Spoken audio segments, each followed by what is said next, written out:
Resulta peligroso dar por hecho que lo peor ha pasado tras la fase explosiva inicial.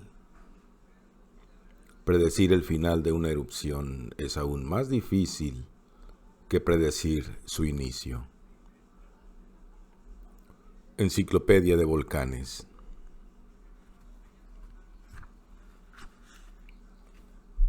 Pompeya, año 79 después de Cristo.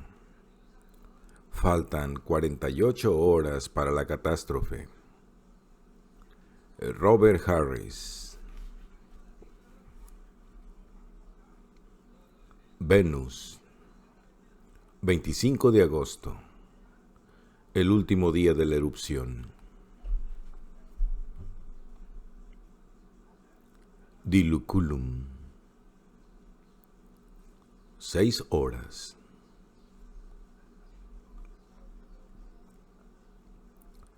Se quitó el casco y lo utilizó a modo de cubo.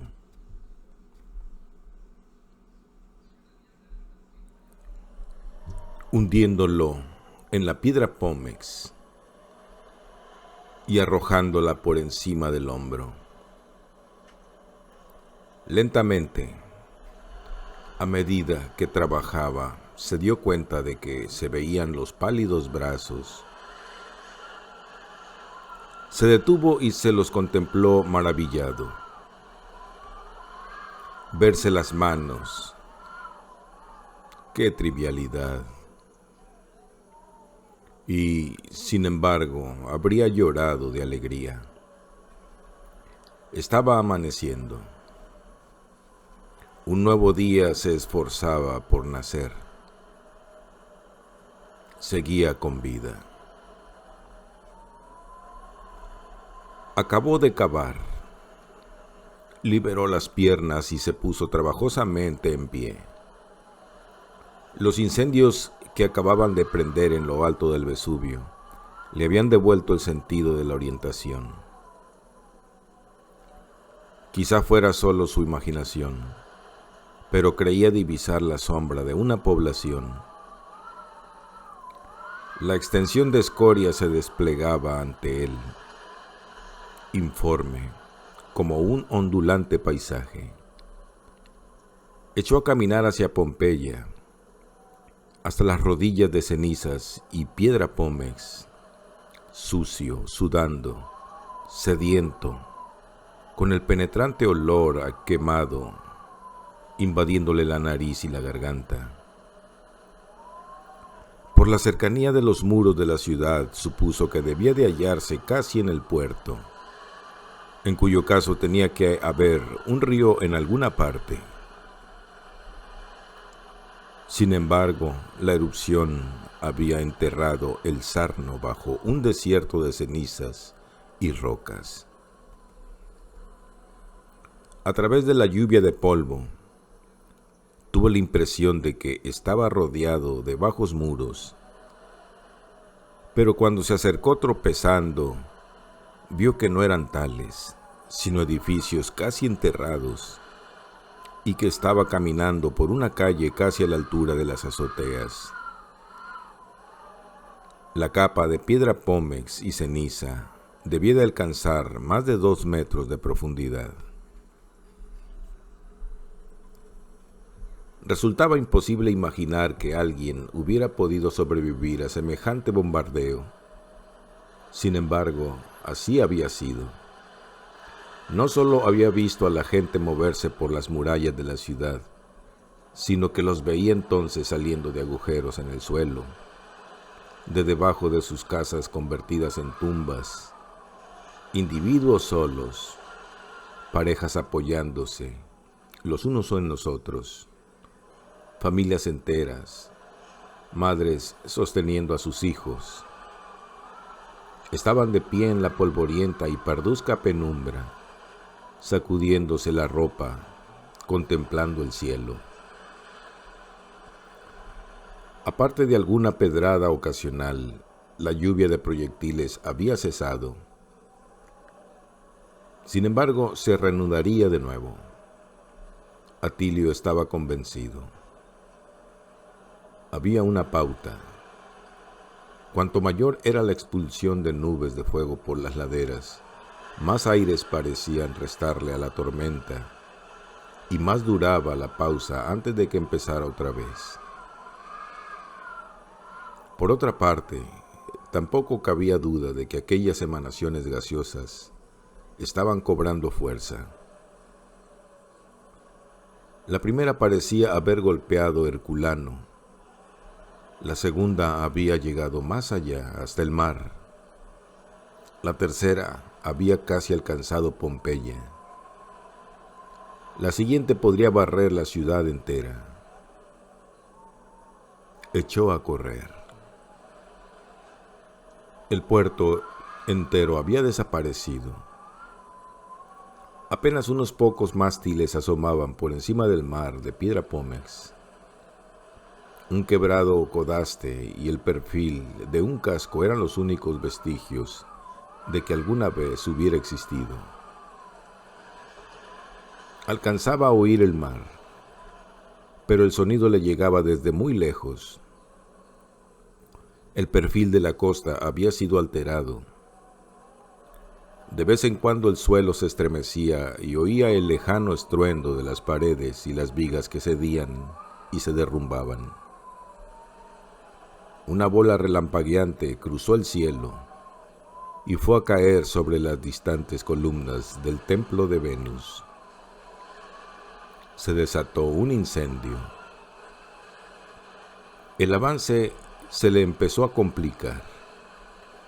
Atilio notó que remontaba una pendiente e intentó recordar qué aspecto había tenido el puerto, con sus inclinadas rampas que conducían desde los muelles y los embarcaderos hasta las puertas de la ciudad. Vio antorchas flotando en el aire que pasaban por su lado. Había esperado encontrar a los supervivientes aprovechando cualquier oportunidad de escapar de la ciudad. Sin embargo, el tráfico se movía en sentido contrario.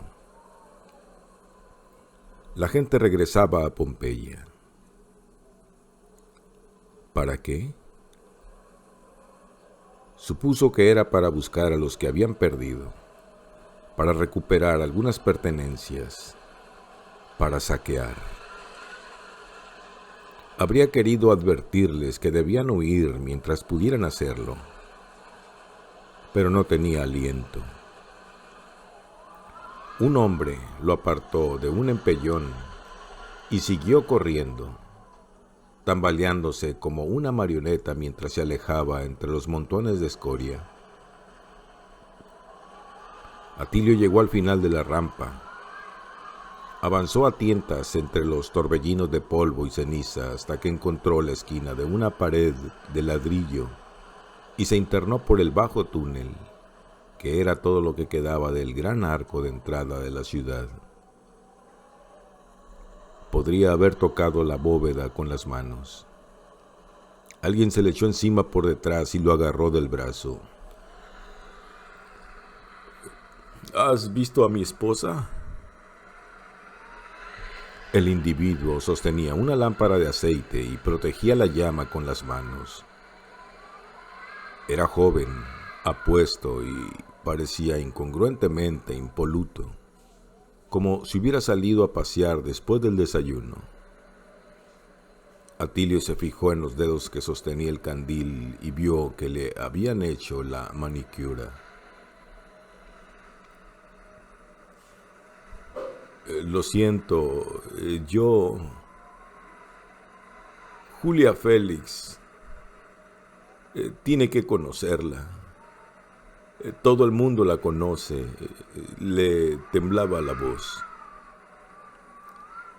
Gritó. ¿Alguien ha visto a Julia Félix?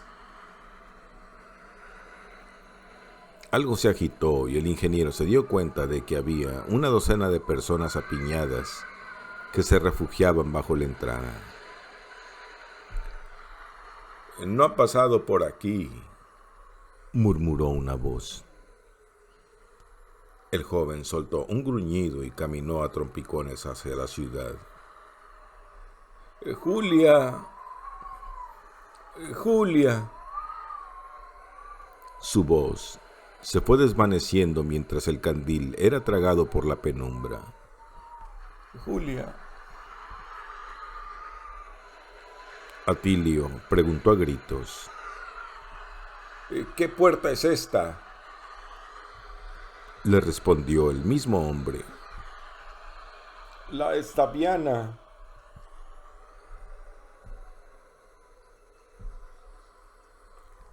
Así pues, ¿esta calle conduce a la puerta vesuviana? No se lo digas. Siseó una voz. Es un desconocido que ha venido a robarnos.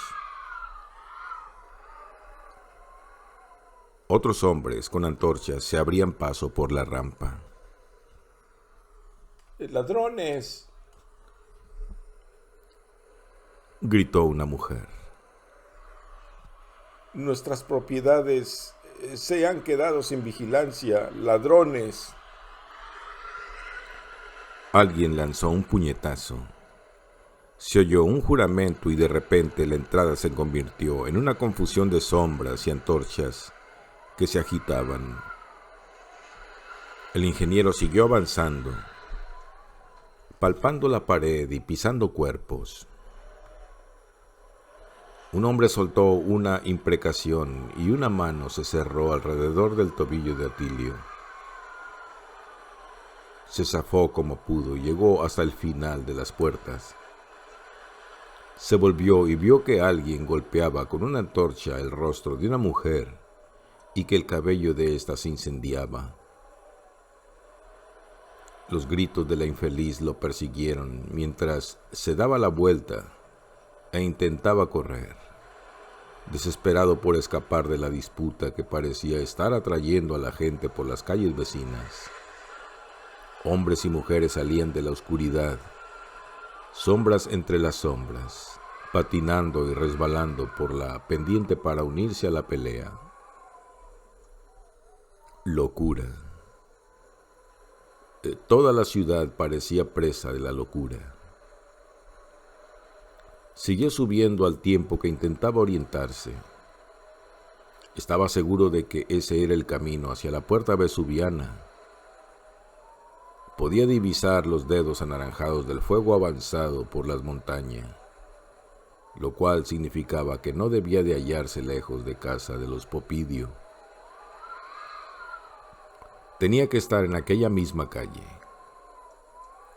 A su izquierda, a cierta distancia, había un gran edificio sin techo y un fuego ardía en su interior, iluminando tras la ventana el barbudo y gigante rostro de una representación del dios Baco. Parecía el teatro.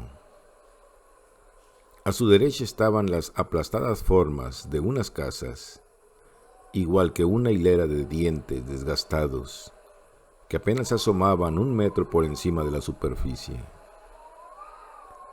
Fue hacia ellas tambaleándose. Se movían algunas antorchas. Se habían encendido hogueras. La gente cavaba frenéticamente, algunos con planchas de madera, otros con las manos desnudas. Gritaban nombres, sacaban cajas, alfombras, pedazos de mobiliario roto. Una anciana gritaba histéricamente. 2 hombres forcejeaban por algo. No supo qué, mientras otro escapaba con un busto de mármol bajo el brazo. Vio un grupo de caballos inmóviles en pleno galope, abalanzándose sobre él desde la oscuridad, y se quedó mirándolos estúpidamente hasta que se cayó en la cuenta de que trataba del monumento ecuestre del cruce de calles. Retrocedió calle abajo. Pasó ante lo que recordaba vagamente como un horno y por fin, a la altura de la rodilla, vio débilmente en la pared la inscripción: sus vecinos ruegan la elección de Lucio Popidio II como edil. Será digno del cargo. Se las arregló para introducirse por la ventana de una de las calles laterales y reanudó su marcha entre la escoria, llamando a Corelia por su nombre. No había rastro de vida. Todavía resultaba posible deducir la distribución de las dos casas por las paredes de sus pisos superiores. El techo del atrio se había desmoronado, pero el de la zona llana de al lado tenía que haber sido la piscina, y más allá debía de hallarse el segundo patio. Se asomó a las estancias de lo que había sido el piso de arriba. En la penumbra distinguió muebles rotos, cachorros hechos añicos y jirones de tela colgantes. Incluso los techos inclinados habían cedido bajo la arremetida de las piedras. Fragmentos de piedra pómez se mezclaban con trozos de teja, de ladrillo y astillas de las vigas. Halló una jaula en lo que debió ser un balcón y se introdujo en un vacío dormitorio abierto del cielo. Saltaba a la vista que se trataba de la habitación de una mujer. Joyas abandonadas, un peine, un espejo roto. En la polvorienta penumbra, una muñeca parcialmente enterrada ofrecía un grotesco aspecto, igual que un niño muerto.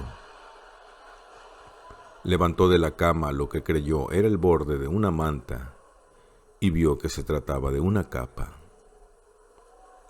Fue hasta la puerta, cerrada.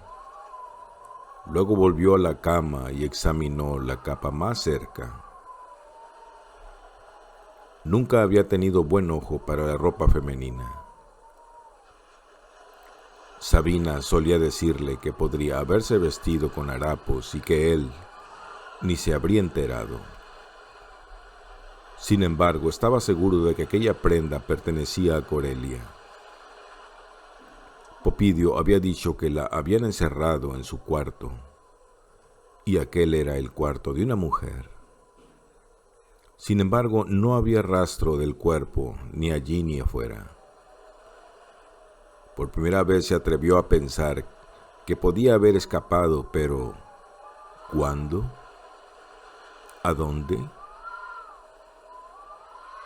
Dio vueltas a la capa intentando pensar en lo que Ampliato habría hecho. Quería encerrarnos a todos. La frase de Popidio. Lo más probable era que Ampliato hubiera bloqueado todas las salidas y ordenado a todo el mundo que se sentara.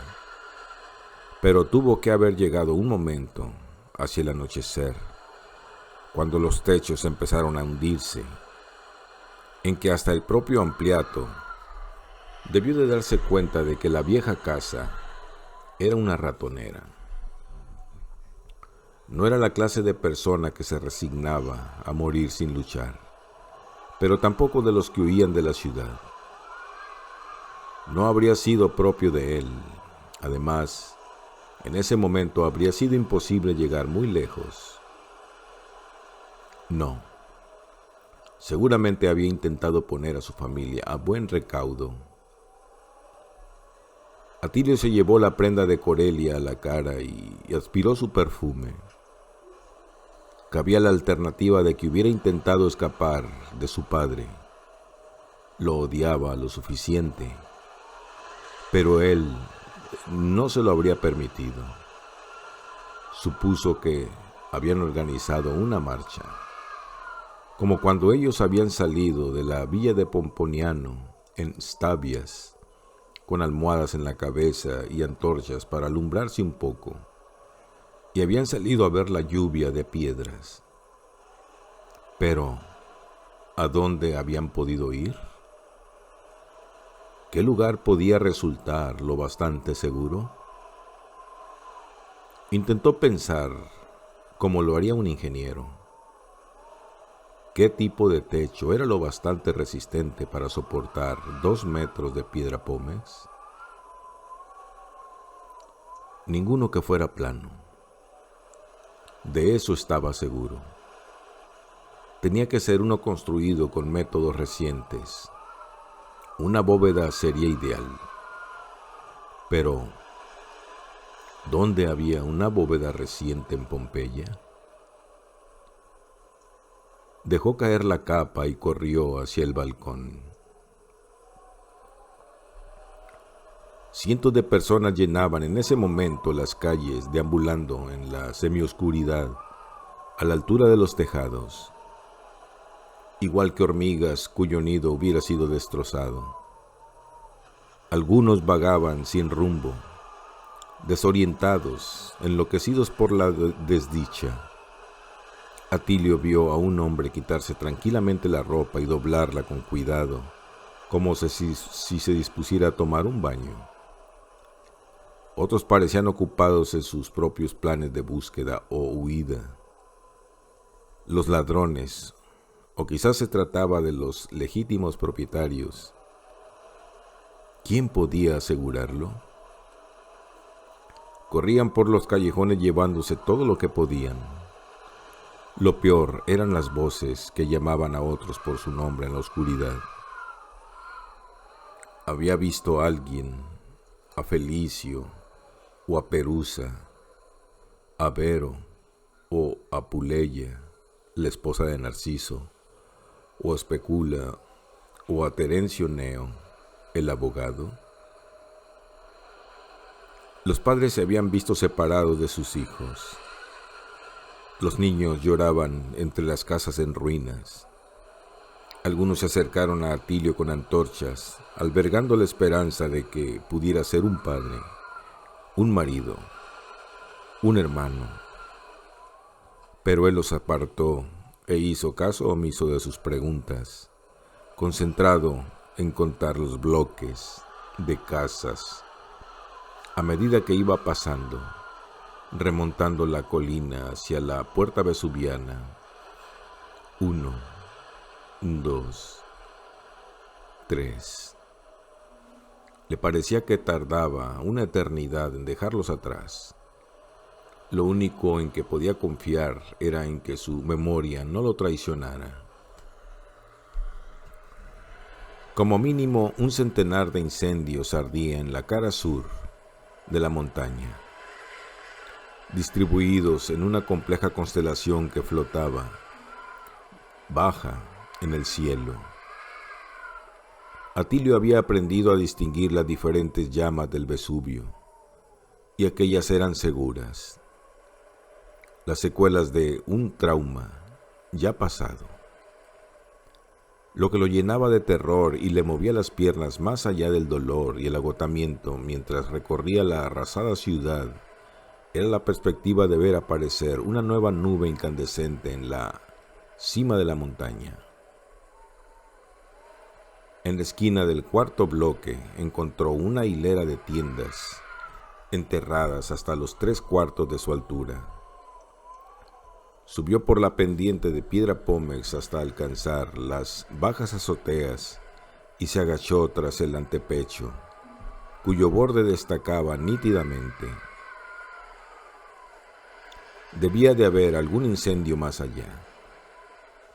Lentamente asomó la cabeza.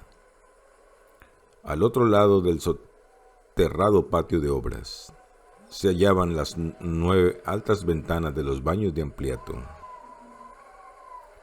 cada una iluminada, desafiantemente iluminada, por antorchas y filas de lámparas de aceite. Incluso pudo distinguir las pinturas de las paredes del fondo y unas figuras masculinas moviéndose ante ellas. Solo faltaba música para que pareciera que se celebraba una fiesta. Atilio se descolgó hasta el patio y corrió hasta el fondo. La iluminación era tan intensa que proyectaba sombras.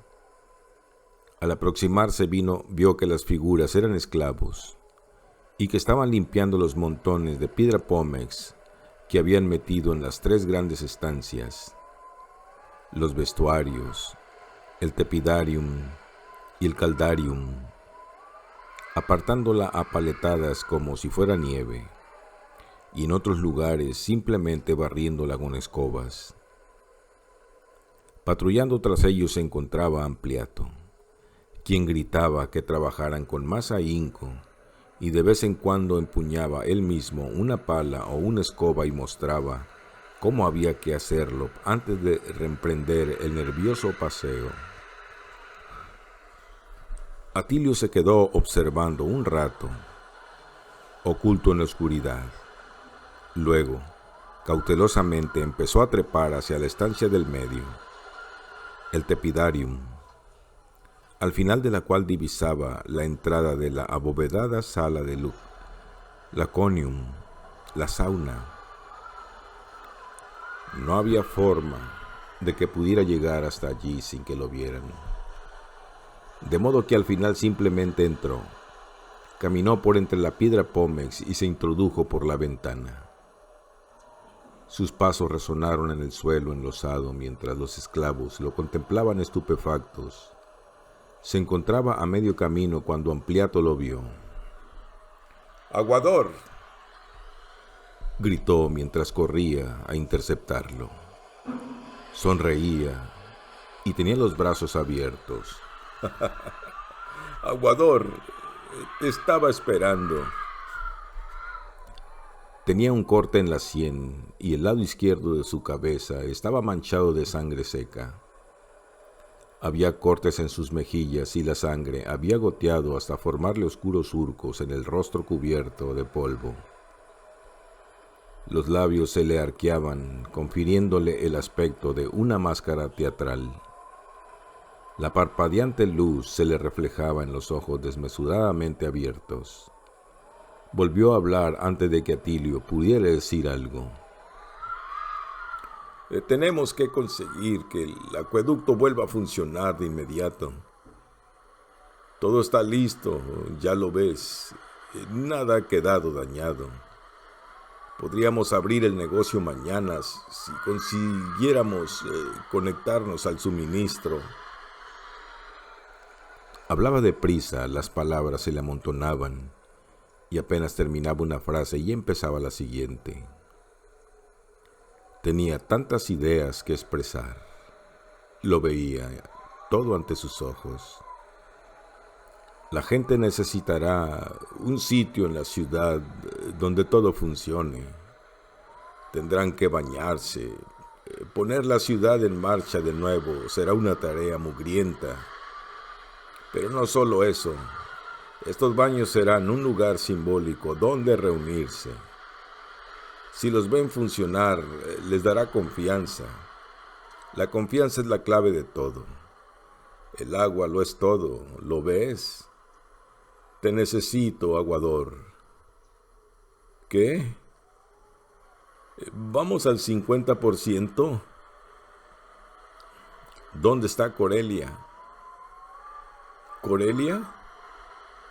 Los ojos de Ampliato seguían alertas ante cualquier trato potencial. ¿Quieres a Corelia? ¿La quieres a cambio del agua? Puede. ¿Un matrimonio? Estoy dispuesto a considerarlo. Señaló con el pulgar. Está ahí. Pero antes quiero que mis letrados redacten el contrato. Atilio se dio la vuelta y cruzó la estrecha entrada hasta el laconium. Sentados en uno de los bancos de piedra que había bajo la bóveda, se encontraban Corelia, su madre y su hermano. Frente a ellos estaban Scutario y el gigantesco portero nubio, Masabo. Una segunda salida conducía al caldarium. Corelia levantó los ojos cuando entró el ingeniero. Tenemos que marcharnos, dijo Atilio. Todos, deprisa. A su espalda, Ampliato bloqueó la salida. Oh, no, dijo.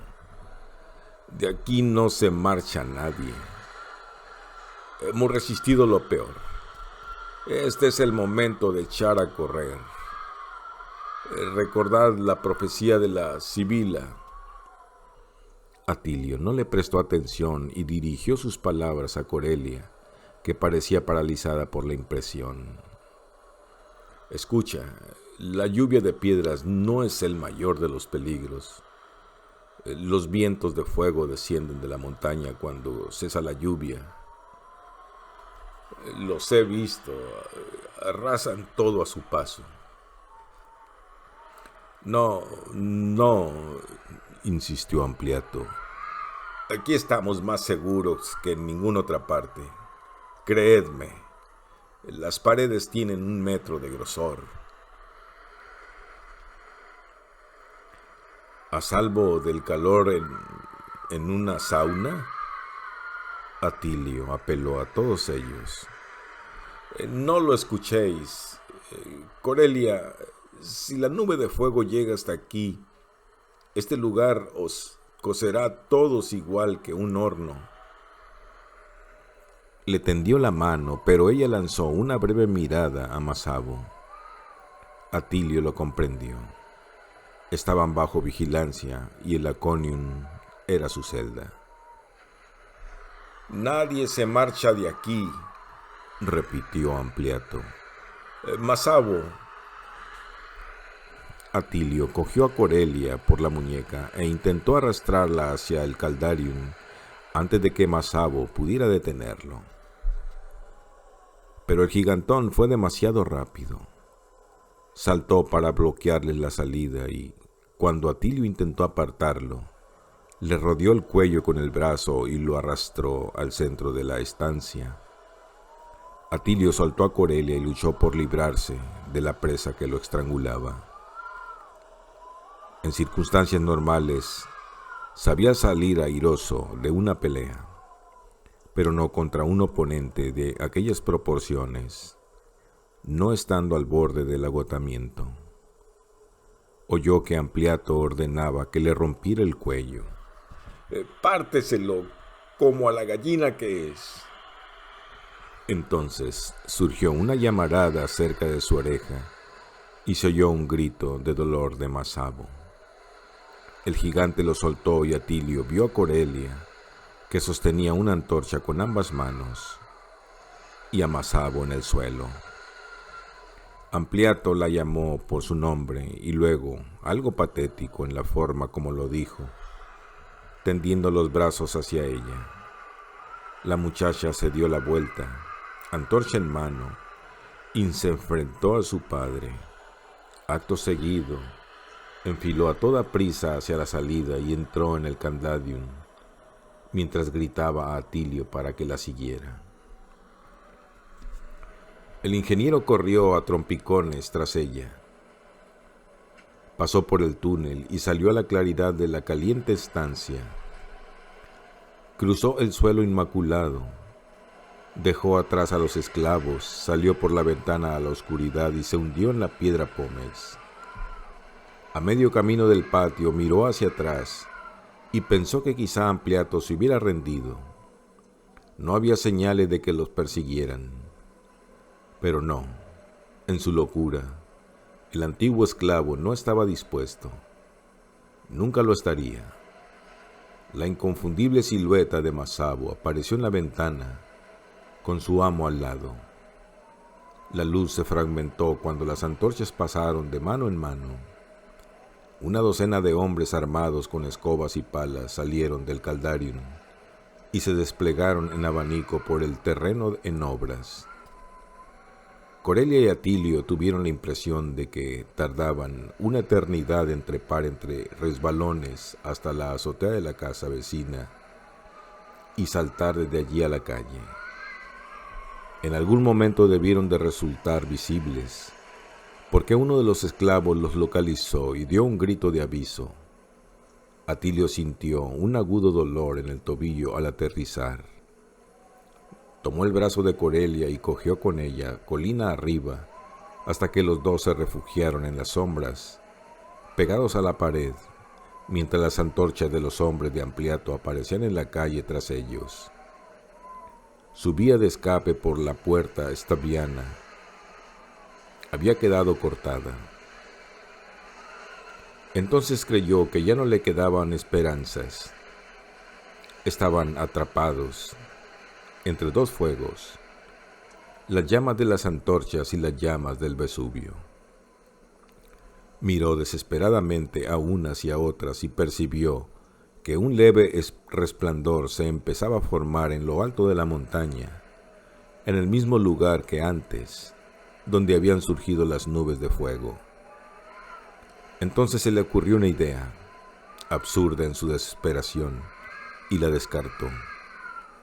Pero la idea persistió en la mente hasta que Atilio se preguntó si no lo habría estado pensando todo el rato. Al fin y al cabo, ¿qué había estado haciendo si no? ¿Acaso no se había dirigido hacia el Vesubio mientras los demás se quedaban en el sitio o escapaban primero a lo largo de la ruta de la costa, desde Stabias hacia Pompeya y después desde el sur de la ciudad hacia el norte? Quizá lo había estado aguantando desde el principio. Su destino. Contempló la montaña. No había duda, el fenómeno iba en aumento. ¿Puedes correr?, le susurró a Corelia. Sí. Pues entonces corre como no has corrido en tu vida. Dejaron el refugio de la pared. Los hombres de Ampliato les daban la espalda y miraban a través de la neblina hacia la puerta estabiesna. Atilio los oyó impartir órdenes. Vosotros dos, id por la calle lateral. Vosotros, colina abajo. No les quedaba más alternativa que abrirse otra vez camino por entre la escoria y las cenizas. Tuvo que apretar los dientes para contener el dolor de la pierna. Corelia era más veloz que él, igual que lo había sido cuando había corrido colina arriba en Miceno, con la falda recogida y sus largas y blancas piernas centelleando en la oscuridad. Atilio tropezó tras ella, consciente del grito de Ampliato. ¡Por ahí van! ¡Seguidme! Pero cuando llegaron el final de los edificios y se arriesgó a echar un vistazo por encima del hombro, vio que solo una antorcha los seguía. ¡Cobardes!, gritaba el millonario. ¿De qué tenés miedo? Pero lo que había provocado la desbandada saltaba a la vista. Una ola de fuego bajaba por la falda del Vesubio, aumentando por segundos, no en altura, sino en anchura. Rugiente, gaseosa, más ardiente que las llamas, al rojo blanco. Solo un desquiciado correría allí, hacia ella. Ni siquiera Masabo estaba dispuesto a seguir a su amo. La gente abandonó sus fútiles intentos de recuperar sus pertenencias y corrió calle abajo para escapar de ella. Atilio notó que el calor le golpeaba el rostro. El ardiente viento levantó un torbellino de escoria y ceniza. Corelia lo miró, pero él la urgió, contra todo instinto, contra todo sentido común, para que siguiera adelante, hacia la montaña. Ya habían dejado atrás una manzana, solo les quedaba otra. Ante ellos la puerta vesuviana se recortaba contra el cielo en llamas. ¡Espera!, gritó Ampliato. ¡Corelia! Pero su voz se hacía más débil, se estaba quedando atrás. Atilio alcanzó la esquina del Castello Unacuat, con la cabeza agacha contra el huracán que lo azotaba. casi cegado por la polvareda, y metió a Corelia por el estrecho cajón. La piedra pómez y las cenizas que habían tapado la puerta. Solo asomaba una pequeña esquina de madera. Le dio unas cuantas patadas hasta que la cerradura cedió y la piedra pómez se desparramó por el hueco abierto. Empujó a Corelia y se deslizó tras ella en la oscuridad. Oyó el ruido del agua y fue a tientas hacia allí. Palpó el borde del depósito y se dejó caer dentro, con el agua hasta la cintura. Luego ayudó a Corelia y palpó la rejilla de la canalización en busca de los cierres. Los desatornilló y retiró la rejilla. Guió a Corelia hasta que ella se metió dentro del túnel de la matriz y se encaramó tras ella. «Muévete, avanza tanto como puedas». Los rodeó un rugido, como el de una avalancha. Era imposible que ella hubiera oído sus palabras. Atilio ni siquiera se oía a sí mismo. Sin embargo, la joven corrió instintivamente. Él la siguió, sujetándola por la cintura y obligándola a sumergirse en el agua todo lo posible. Luego se le echó encima y los dos se quedaron abrazados en la corriente. Entonces, en la oscuridad del acueducto, justo bajo los muros de la ciudad, solo hubo un calor abrasador y el hedor del azufre.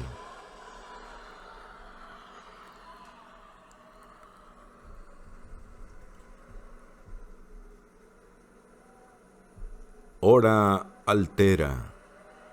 7 horas, 57 minutos. Una tormenta de arena incandescente se abatió colina abajo sobre Ampliato. Los muros exteriores estallaron. Los techos explotaron. Tejas y ladrillos, vigas, piedras y cuerpos volaron hacia él.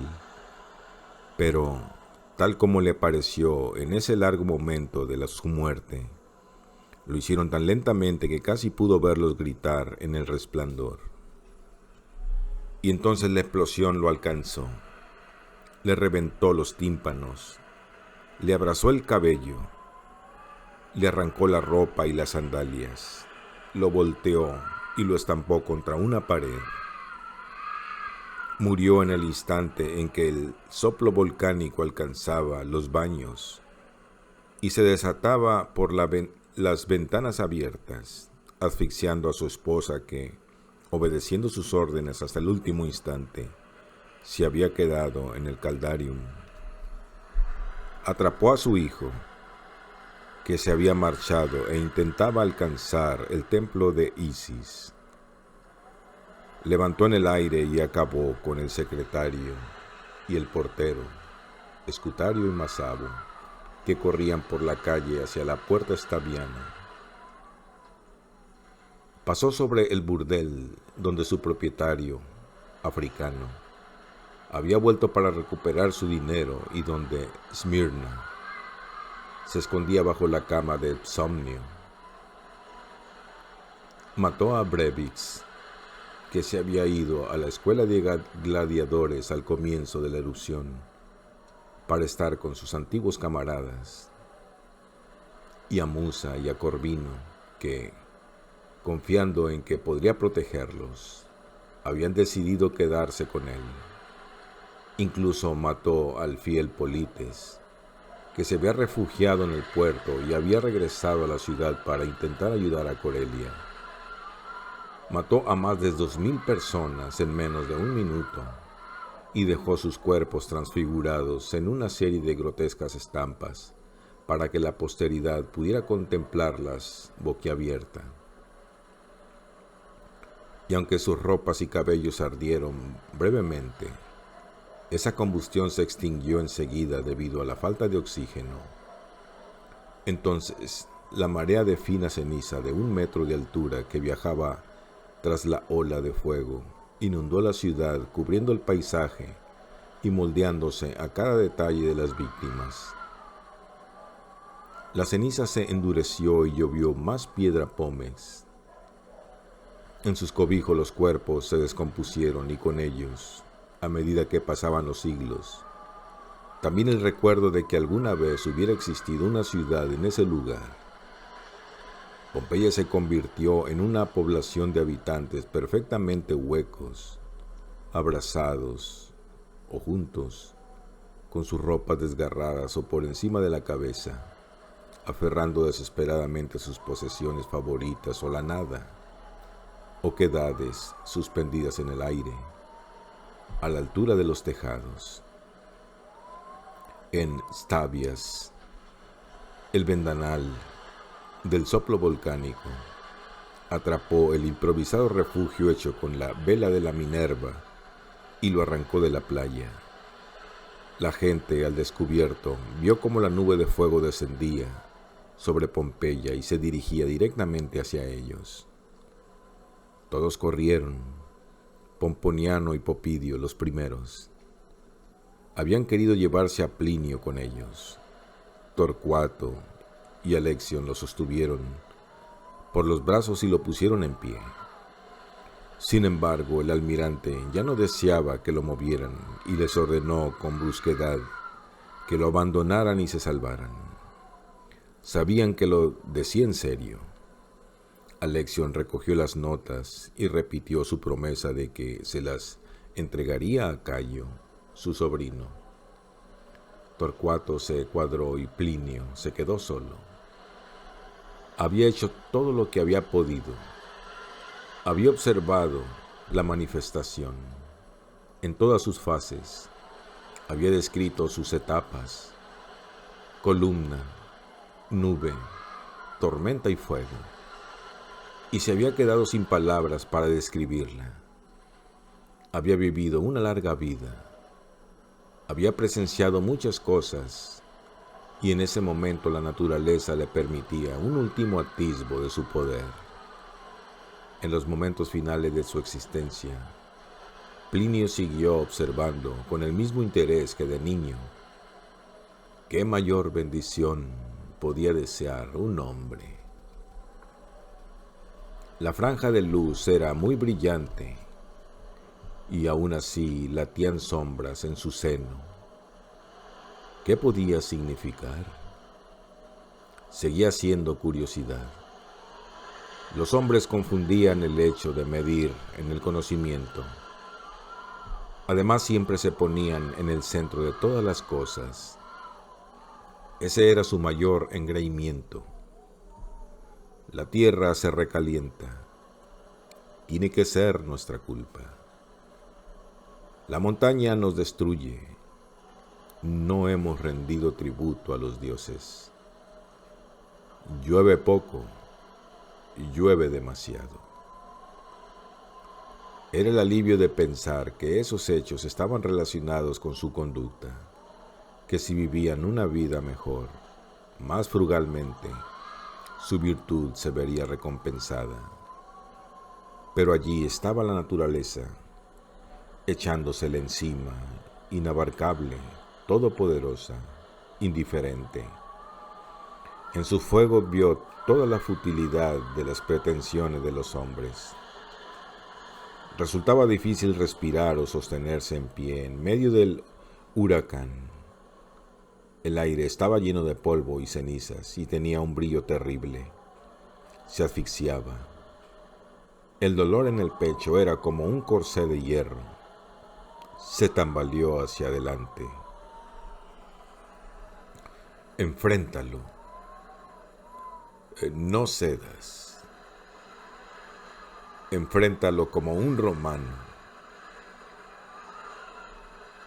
La ola se lo tragó.